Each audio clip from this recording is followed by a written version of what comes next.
And so as we breathe into the blessing of music, the blessing of the gift of life, the blessing of the gift of prayer of this community, of those in this community who say yes to serving, to being a prayerful presence, a compassionate heart, and the breath of just stillness. And how could we forget the blessing of Lawrence's music every Sunday, well, almost every Sunday, right? That soothes our soul and settles us. And so for all of this and so much more, let our hearts rejoice as we go forward this morning in deep appreciation, grounded in love and openness, knowing that we are valuable, that we are worthy. And so we move and breathe and have our being in that truth, and so it is. Amen. So this morning, we continue our series based on the book, All for Love, The Transformative Power of Holding Sacred, Compassionate Space for Ourselves and for Others. And in the book, the author, Matthew Kahn, shares 10 attributes that when we embody them, we are empowered to be the presence of that compassionate space. And so today's attribute that we're going to explore is the attribute of worthiness. And I feel, and how appropriate that the synchronicity of either what principle we're on or what the daily word is, correlates about our value. And so what I'd like to do is to share an excerpt of a story that Matthew Kahn shares in his book. But I'm not going to share the whole story, so I want to catch you up to speed, and then I'll share the excerpt. So he shares that when he was a young adult, he became interested in bodybuilding. And eventually that passion and that interest called him into becoming certified as a personal trainer. And as a personal trainer, he just reveled in his ability to inspire, encourage, mentor those who came to be his clients. And many of them he became very close friends with, but there was one particular individual who, they were like almost inseparable. So hold that for a moment. And one evening after he was finishing, exercise, he noticed something strange. He said at first it wasn't painful in his back. And the next day, he awoken and he was in excruciating pain, could barely move. Went to see a doctor, and then the doctor prescribed a regimen of cortisone shots, and he was put on pain meds. Fast forward a year later, he's like, I don't want to be on these pills anymore. So he has an appointment with his doctor, and he's like, you know what, doc? I don't want to be on these meds anymore. They're not really doing anything to take away my pain. The only thing that happens when I take them is I don't really care about anything, including the pain. So the doctor says, well, you just can't do that. This kind of medication, you just can't come off of it. And he's like, okay, well, I'll wean myself off slowly. And he's like, no, you can't do that. You have to go to rehab. He's like, rehab? He's like, wow, I was just doing what you told me to do, and now you tell me I have to go to a rehab with people who are addicted to things? And he's like, no, you have to go to rehab. So anyway, he goes to rehab, and it winds up being a painful but life-altering experience for him. And I'm going to read the part of the story where we pick up on day 27 out of 30 of him being in rehab. So on day 27 of my 30-day program, it was time for friends and family to visit. And when my parents and best friend entered the facility, it was such a refreshing reminder of the life that awaited me outside those walls. Still, I was emotionally raw. And for my best friend, this was an unfamiliar version of me. I had always been the one with all the answers and my life in order. At first, I felt his encouragement, but soon I had to support him through a big leap of trying to support me during one of my most difficult moments of despair.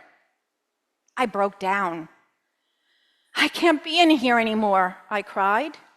"This place is hell. Please get me the F out of here," I pleaded.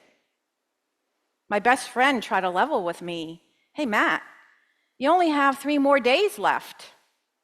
"I can't do it. You don't understand what it is like in here." I wasn't mad at him. I was just so done with an experience that wasn't done with me. Soon, visiting hours were over. I wasn't hostile or physically violent in any way, but I had had one of the deepest emotional breakdowns I had ever experienced. As my parents and best friend left, I noticed a rather startled look on his face. He had tried to support me for a brief moment, but when that didn't seem to help, he just shut down. I could see in his eyes that he was frightened of my emotional state, and for the first time in our friendship, I couldn't rescue him from his discomfort. Once back home, I would reach out to my best friend regularly, but he had become profoundly avoidant. It seemed rather difficult just to make plans, which always fell through. Finally, one afternoon, we met for lunch. When he arrived and sat across me, his eyes projected daggers of piercing anger, bordering on hostility. I shared with him the advances I was making in my career as a healer, but all I could sense from him was his desire to get away from me. It seemed as if my time in rehab had robbed him of the person I had been in his life. His inability to handle my moment of emotional distress shattered his image of who I was to him. He now regarded me as a person who had stolen his best friend and personal mentor. But I was sitting directly in front of him, wondering where on earth was my best friend. When I ordered lunch, he didn't. I knew in my gut this would be the last time I would see him.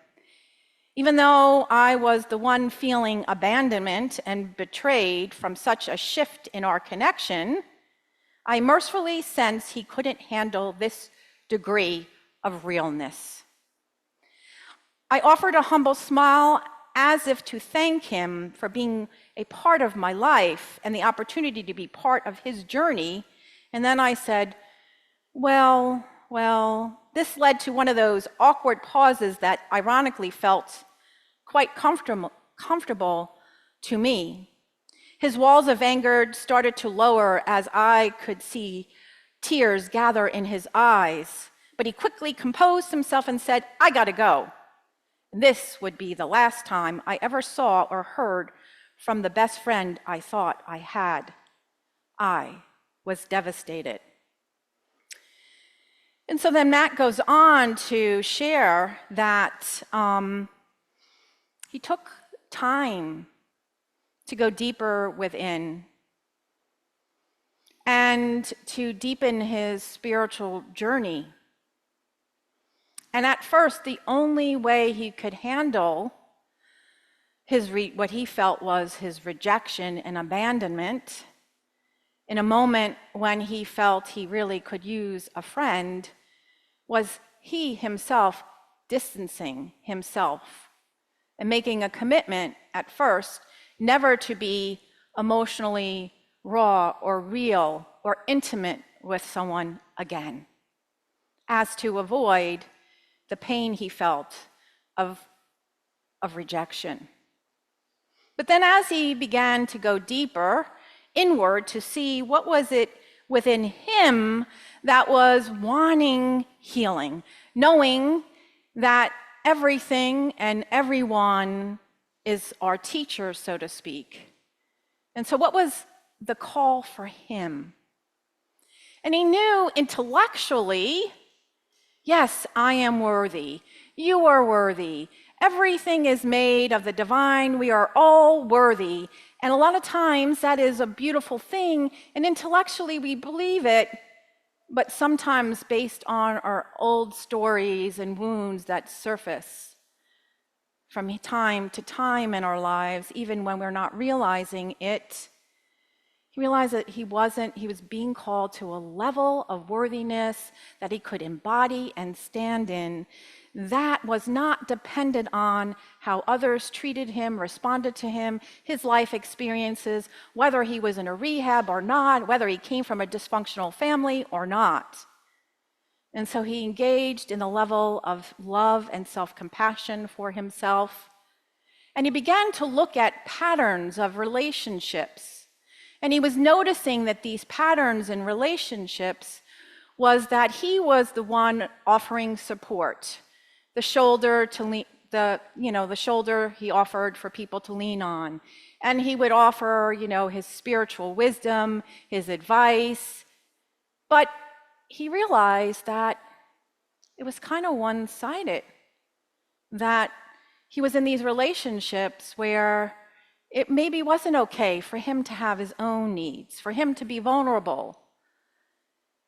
And so then he went even deeper, and then he came up and said, well, you know what? Just like me needing space from not getting into a relationship because of the pain I was experiencing, I'm not going to take personally my friend who left. Yes, I was sad, it hurt, I went through all those emotions, but I realized it was about him. You know how in the 4 agreements, Ruiz shares, don't take it personally. Now, it doesn't mean that we don't look at ourselves and see, was I coming from my highest, or was I reacting from a place of woundedness?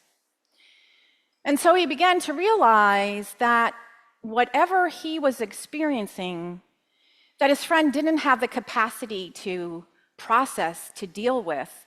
And when we are sometimes sharing our feelings, and if somebody is sharing them with me, and I am one of those people who maybe doesn't delve into them, that's not me. I swim pretty daily in those.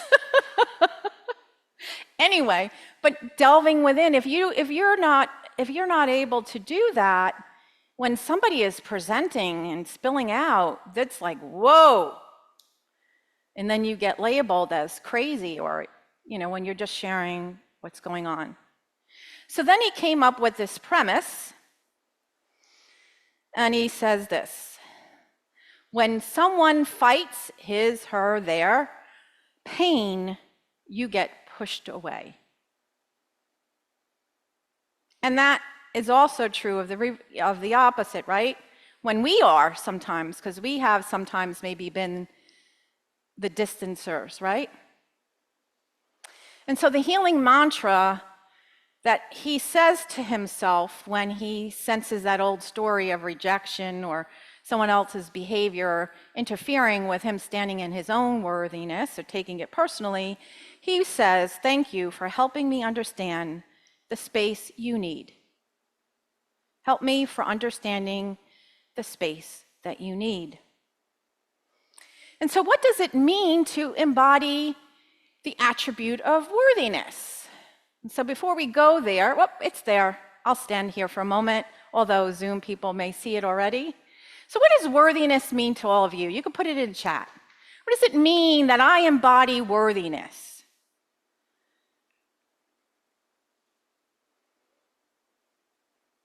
How do you know that you're standing in worthiness? Paula? Self-love, when you could feel love of self rising. Anything else? Vinny? That you're worthy to live your highest good. Yeah, that you're worthy to live your highest good. Anybody else on chat? No? That your self-talk about yourself is always positive. When you're standing in the energy of worthiness, your self-talk is positive and affirming. Because we know when we're in the other, it's got another story, right? So let's just take a look at some of these things that all life is sacred. Again, the synchronicity of our daily word today, right? I am valuable. In Genesis, it speaks of that I have been made in the likeness and image of God. Okay, we define God as a mysterious substance and source of all life. We surrender to that mystery. And so when we say made in the likeness and image, lots of times we think, oh, you look just like your mom, you look just like your dad or whomever. This is not that. Metaphysically, it means from the breath of divine creation, life, I give life. Divine gives life. As the image or the likeness of God, I am a creator of life as well. The question is, what am I creating in my life, right? So that is that all life, not just human beings, but all life, Mother Earth, animal kingdom, everything that is in existence. And so there's no one outside of that, even the people who tick us off, okay? So no one, when I'm standing in that, no one or nothing can take my worth away. I know that. I may not like what's happening, but I am present. And it's almost like, okay, I'm hearing you, I'm not liking you, but I'm not buying into that. I'm just breathing in, breathing out. And from that place of worthiness, we are able to embrace our shortcomings. Whatever it may be, we embrace the fullness, our humanity and our divinity. Sometimes it's not easy to look at those shortcomings. For Matthew in the story, it's like, how did I not know I could have got addicted to the medicine that, was being prescribed to me.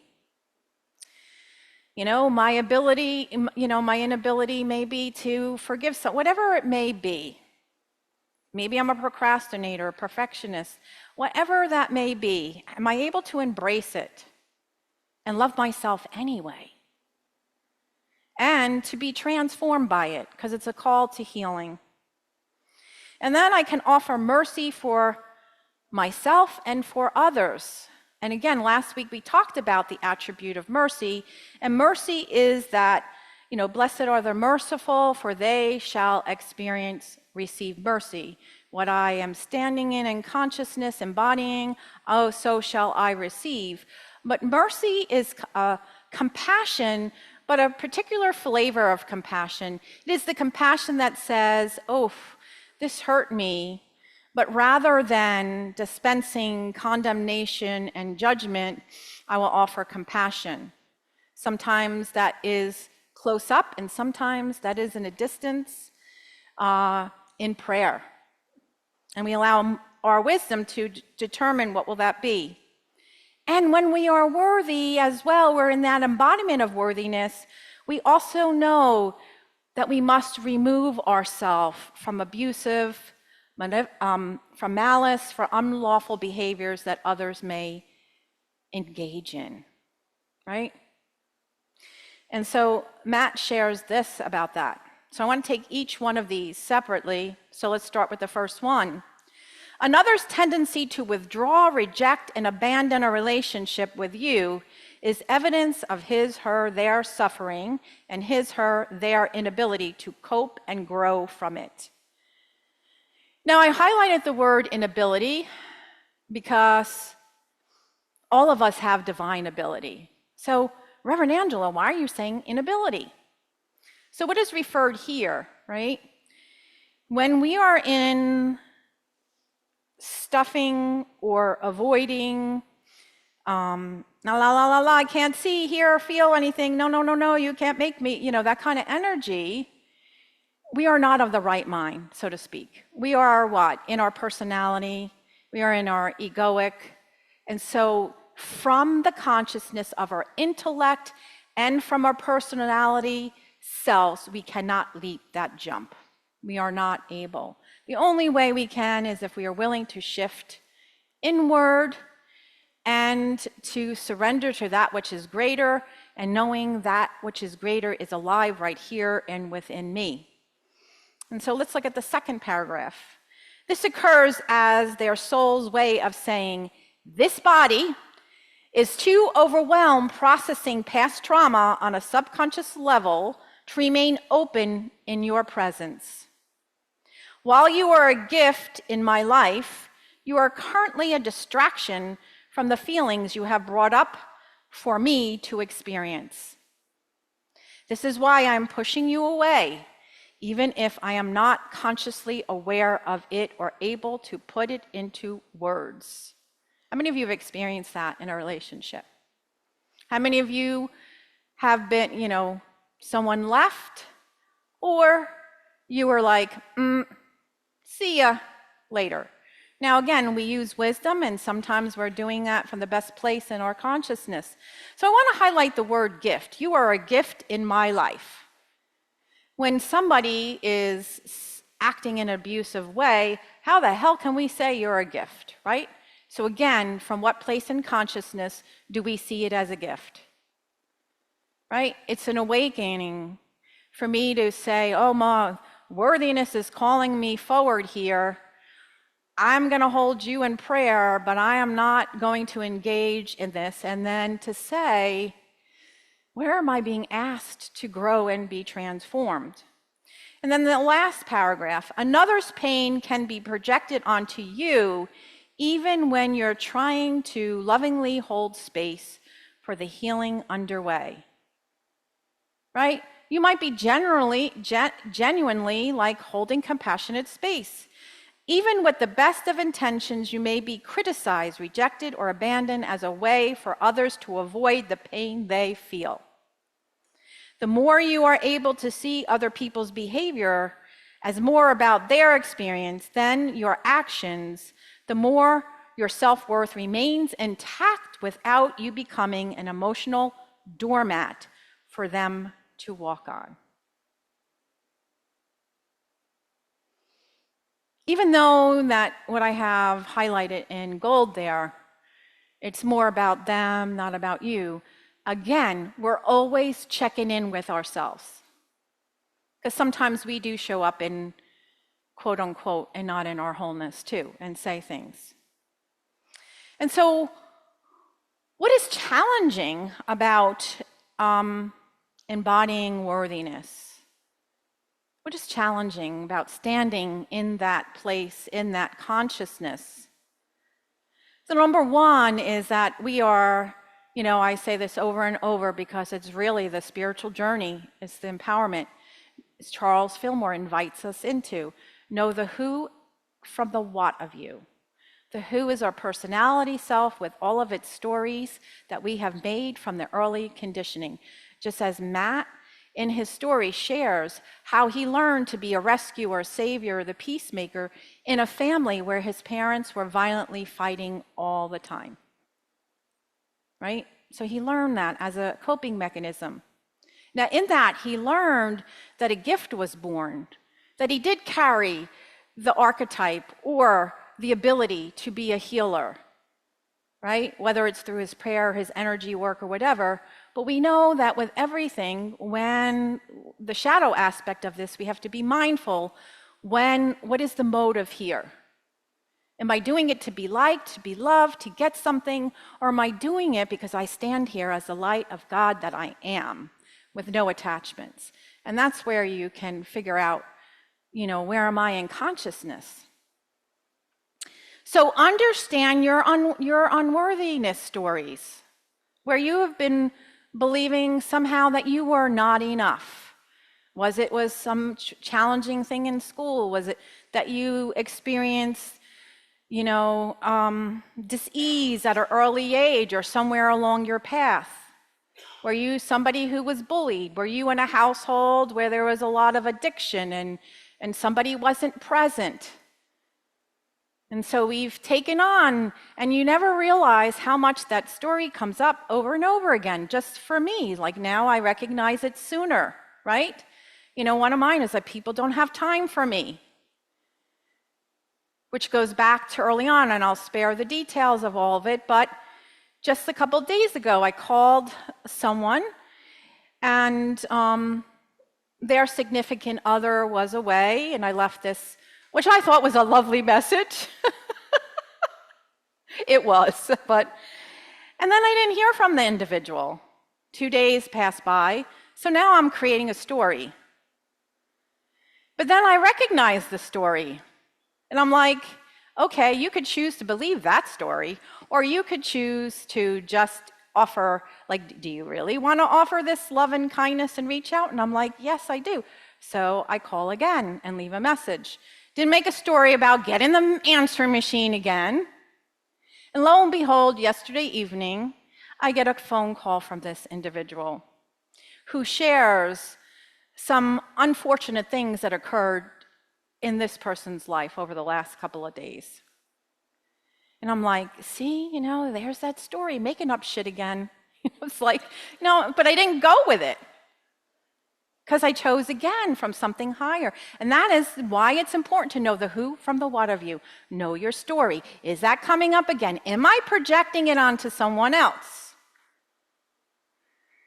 And then we get to know when we have our stories, we get to go deeper. Yes, there that is again, but nevertheless, that is not the truth of me. That is not the truth of her. And so there I go. So we offer ourselves in compassion, which I was able to do. Forgiveness is that process where we let go of our stories and saying, I'm not going to hold you responsible anymore for the hurt because I am free. And I'm going to live a free life. And we offer mercy. And then these last two I'll end with. We discern between, that's our power of understanding and wisdom working hand in hand, between what is people-pleasing and unconditional love, right?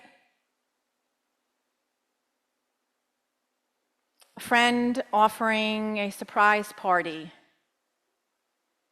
and then later telling you how hard they worked and how all the other guests didn't show up or do anything. Unconditional love, I don't know, you answer. And their story, right? Or, you know, here, am I being rescuing or a support?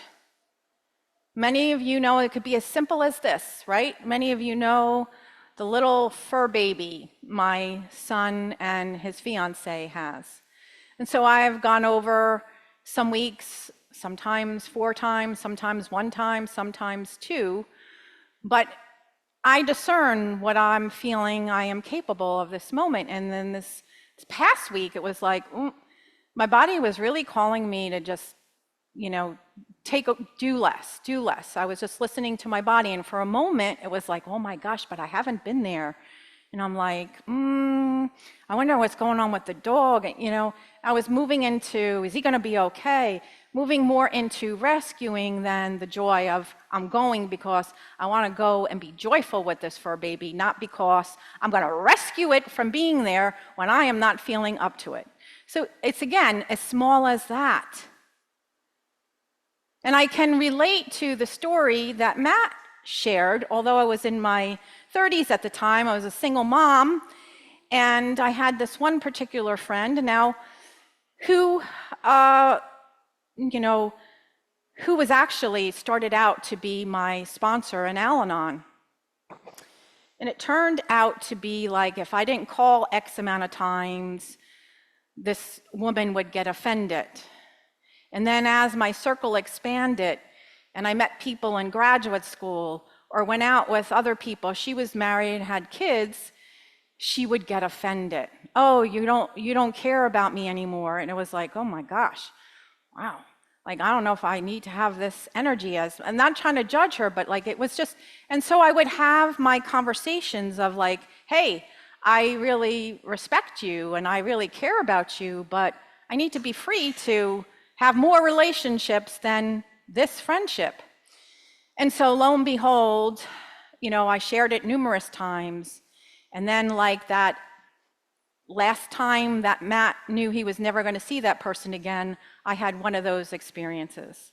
And to this day has not, it's many years later, right? I was not feeling, my distancing was like, this is not a healthy, it wasn't violent, it wasn't malicious, but it wasn't healthy for me. So I'd like to close with two things, and this last thing that helps you with looking at what the discernment, is this a spiritual support or is this rescuing, so on and so on. One of the biggest mistakes I've seen in relationships, especially for those steeped in a spiritual journey, occurs when people use acceptance, forgiveness, and unconditional love as excuses to stay in harmful relationships, when it's really their wound of unworthiness that prevents them from leaving. It is quite common for the vibration of fear to lurk in misguided forms of spiritual justification, whether someone legitimately feels for their personal safety, imagines that a breakup isn't what the universe wants me to do unless their partner agrees, or simply dreads they'll never find a better match. As victims of malice, manipulation, or abuse, they wait for the right time to act bravely. There can be no clear exit sign than moments of mistreatment. Right? So from the smallest things of, hey, why didn't you call me? Or how come the guests at the party couldn't do it? I mean, I don't know if you want to call it small, to, hey, mistreatment, abuse. And we have to, again, use our wisdom, because I've seen people also throw around the word bully when it really wasn't about bullying, but to them, it was hurtful. So you get what I'm saying. It's that deeper using our spiritual wisdom. And so just like all of the other attributes, right? How do we build our worthiness muscle? Right? What are some of those things? You've said them already. Self-love. Divinity. Say more about that. Yes, be in touch with your own divinity. Prayer, pray without ceasing. Meditation, I just talked about know your story, so on and so on. And so let us take a deep breath. Where in your life are you called to step into a more bolder, more expansive expression of worthiness? Is it saying, hey, I'm worthy to shine my light and to do something new in the world? Is it about leaving something that is unhealthy? And just take a moment. And as we go into setting the intention of worthiness and into prayerful meditation, I invite you to allow the wisdom within you to speak to you. And so I'm going to share setting the intention for worthiness. I'm sharing an excerpt of that. I have it in its fullness at the back of the door. Matt will put it in the chat box for those on Zoom. And so after this, we'll go straight into meditation. You can begin to close your eyes or keep them open. I intend to hold space through the attribute of worthiness for myself and others without taking my pain out on anyone else or justifying the ways others may hide from pain by mistreating me. My embodiment of worthiness is offered from a space of assertive clarity as an offering of empowerment for the maturity of all. I recognize the attribute of worthiness as a gift I am free to share, as it helps me recognize the space people need when pushed away, rejected, or abandoned by the pain another person processes. Instead of trying to prove my value and importance to someone needing space. I accept the equal benefit I provide, whether offered in my presence or better received in my absence. No matter the feelings that such a need for space triggers, I acknowledge it as an opportunity to commune with my own innocence on a deeper level, to inspire greater expressions of worthiness in me. As a sacred space holder, I allow the enabling qualities that justify abuse to be cleared out of my energy field. Return to the source of its origin, transmuted completely and healed to completion now. And so it is. And so I invite you to begin to go inward even deeper as we sense the music that is going to begin to play. And I invite you to focus on your breath, becoming consciously aware of each inhalation and exhalation.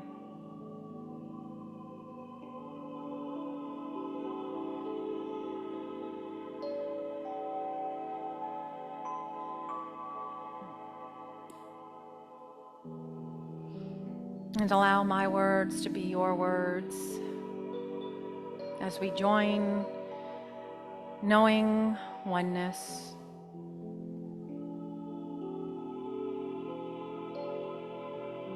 With each deep and slow breath I breathe, I awaken.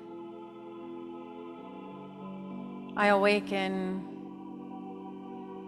to the truth,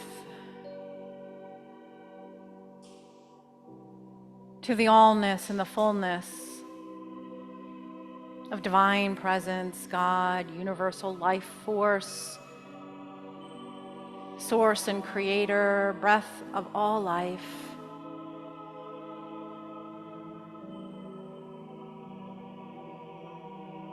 And knowing oneness, I know I am the essence of God in expression. I am a beautiful and valuable, worthy expression of the divine. And no one or no thing has the power to take that from me. And so I search my heart and soul now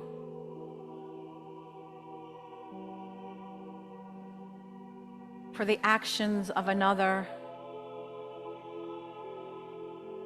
or my own inaction or action that came from pain, from old stories.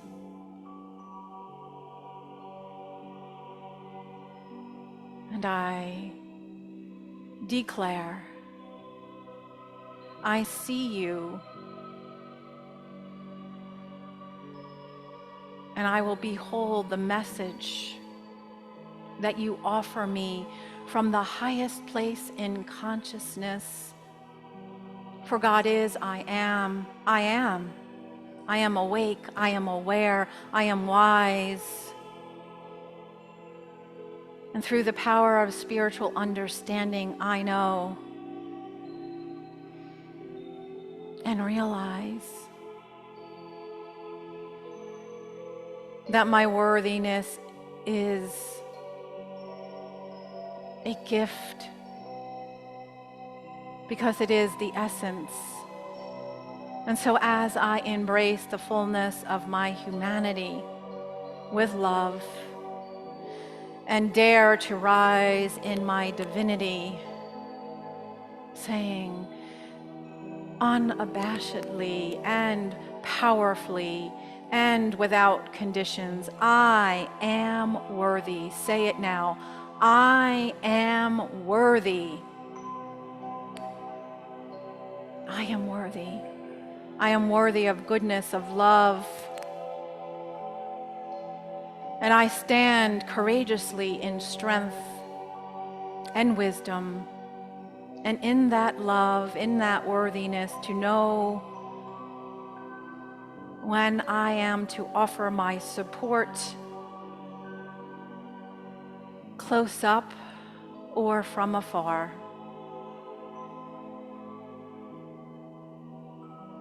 And in this moment, let me bask in the love that I am, in the stillness.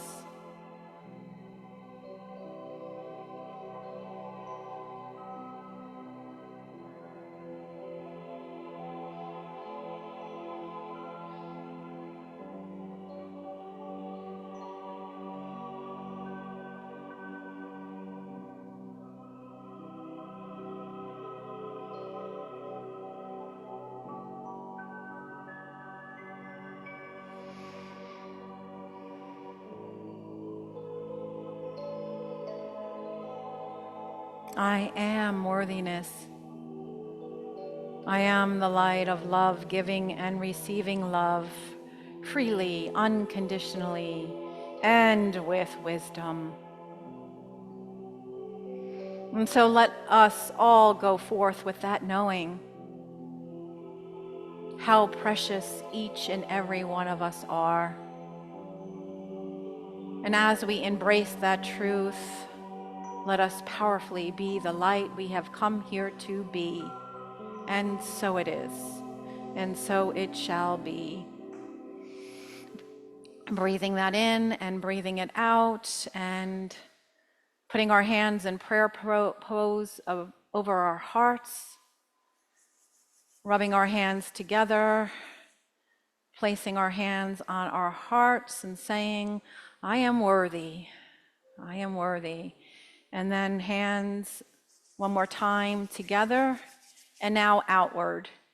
You are worthy, you are worthy. Namaste. Have a blessed week, blessed day, and I invite Deborah to come on up.